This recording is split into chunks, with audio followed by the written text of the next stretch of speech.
Alright, ohayou gozaimasu, minasan. Today we are in presence of the beautiful and wonderful Ali. We are so glad to have you here with us again. Thank you. So today we are going to learn a bit more about British culture because we have this wonderful British woman here with us. So why not, right? So actually we are almost summertime right now. We are. Very happy about that. Yeah, right. Same here. Yeah. So what are the favorite or most common activities, summer activities in Britain? What do you like to do during summertime? Right.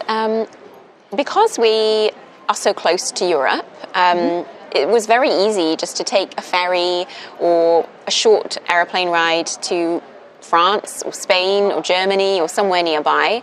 And I think that's what a lot of people tend to do, is to travel to different countries in Europe and explore there. Yeah. But in a way, it's so nice that we're near European countries, but at the same time, it's also it meant that I never explored my country. I never went to different parts of my country because I'm like, well, why would I travel in Britain? I want to go to France, you know? Yeah, so, yeah. That's very interesting actually.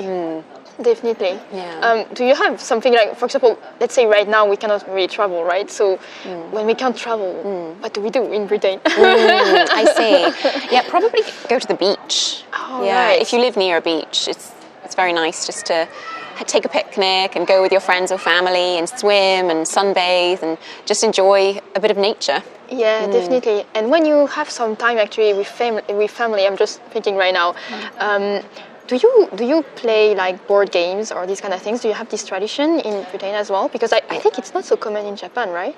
Board games? Maybe not, actually. Oh, not in Britain either? Well, no, in Britain we do. Right. Well, I can only speak as far as, right. as I know. But yeah, card games and board games, especially when it's rainy and we've got nothing else to do and we're stuck with the family. It's like, what should we do? Yeah, Monopoly or something. Oh, all right. In France, it was very common to play board games as well. Right. Always with my grandma, I remember I was playing something. I see. Thank you. That was the longest route. All right. Yeah, sounds cool. Do you know actually what is the best beach around in Britain?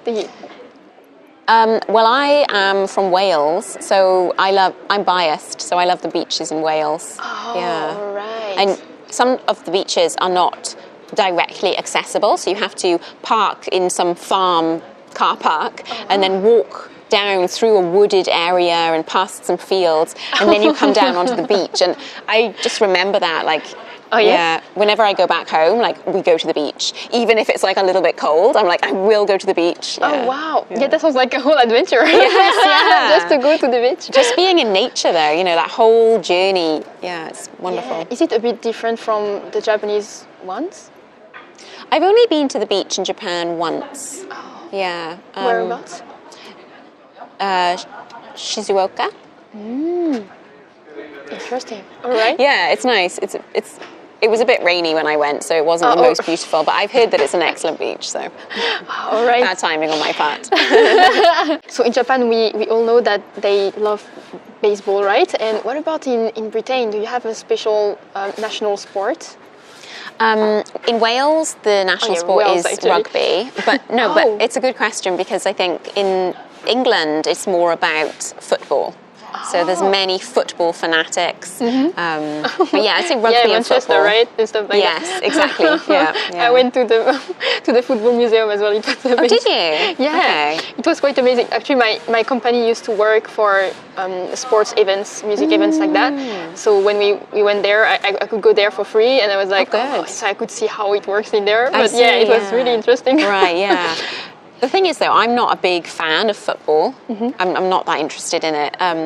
But when it's the football season, every pub is completely crowded, full of people, not chatting and not drinking together. They're just watching the football. And, there's so much emotion. People cry, people cheer. It's really, I'm just sitting there in the corner okay, just me then, I don't get it, yeah. Yeah, actually this energy around just a match is really, really interesting. Yeah. But it's right, I've never seen that in Japan now that I'm thinking about it. When I was in Germany, it was the same though. Like I was in this family, and I remember they were just like watching this TV, and they were like, "Oh yeah, let's do this and do this," you know. I wasn't so much into it either. I think also the pubs in Japan, it's more about people go to chat, to eat, to drink, as opposed to in Britain when it's more, you know, let's go and watch the football and then drown our sorrows with beer and peanuts. Like that's it. Yeah. Pubs aren't really a place to go for food, I think, you know. In Britain, in the football season, every single pub becomes a sports bar. Like, don't get it confused. Don't just go into a pub innocently and expect to have a quiet drink in the football season, because like, yeah, it won't be quiet. Oh, I see. Yeah, definitely. Definitely different dynamic, yeah. Right, that's interesting. Have you ever tried actually baseball? We call it, we don't call it baseball, we call it rounders. Oh. And I used to love rounders when I was in school. And then I came to Japan and everyone's talking about baseball. I'm like, what is this baseball thing? And someone explained like the rules and the game. And I was like, oh, that's rounders, you know. So I think it's some slight differences to the rules. But yeah, I used to play baseball, it seems. Wow, that's so interesting. Actually, I've never played baseball in France. We never play it. I just tried once a little bit in Japan. Okay. I was so bad at it. Oh, really? Yeah. I really enjoyed it, but I don't think that rounders or baseball is as big, you know, in Britain as compared to Japan and America. Like, it's so big over here. I was really surprised. Like, yeah, right? Everyone gets really excited about the baseball in Japan. Yeah, I've been actually to one game. Have you? Okay. Yeah. It was really interesting, and everybody was really excited. So yeah, it was really nice. Lovely. Yeah, the dynamic. Yeah. Have you ever been to Stonehenge? Actually, it's quite like a very, how to say, well-known monument, right? Actually, I think it's the Europe-based known prehistoric monuments, right? Quite incredible. Yes, it is incredible. And I'm ashamed to say that no, I have never been. I've seen it from the car when I drove past, but I've never actually taken the time to go. And I think this ties into my previous point of me not appreciating what is right there on my doorstep. Now, having lived in Japan for 6 years, people always ask me about Stonehenge, and you know, now I'm like, oh, I really want to go to Stonehenge, but yeah, so far no. But next time I'm home. Do you know why it's so popular? And firstly, the atmosphere there is very mystical and magical. You know, it's almost a spiritual power spot. Yeah, definitely. And secondly, how did they get these humongous stones all piled up? Like, it's kind of like defies understanding. How did they do it? It's a mystery. It's a mystery. So it's kind of intriguing, you know, like this is a place where history is still like existing, you know, like the mystery of it, and like how we think we're so developed, but yet we still cannot understand how these huge stones could have been arranged in this way. They're too big for any machine, like they didn't have machines then, you know. It's just baffling. Yeah, it's very intriguing, definitely. Have you ever been to a power spot in Japan? Yeah, many. Oh yeah, right? How does it feel? I want to know. Amazing. Oh, yeah. really? I think that's kind of like one of the reasons I came here, because you know, Japan has such a powerful energy to it. It's like a life of its own here, I think, this country.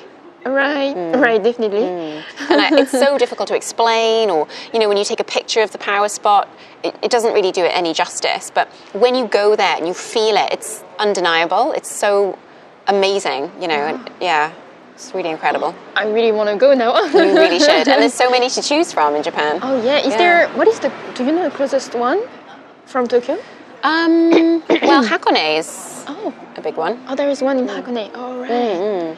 I'll definitely have a go. Thank you so much. Go and just like lose yourself in the mountains. It's amazing. Yeah, you'll feel so refreshed. I love to lose myself in the mountains. Actually. Oh, then good. You definitely have to go to Hakone. Like literally.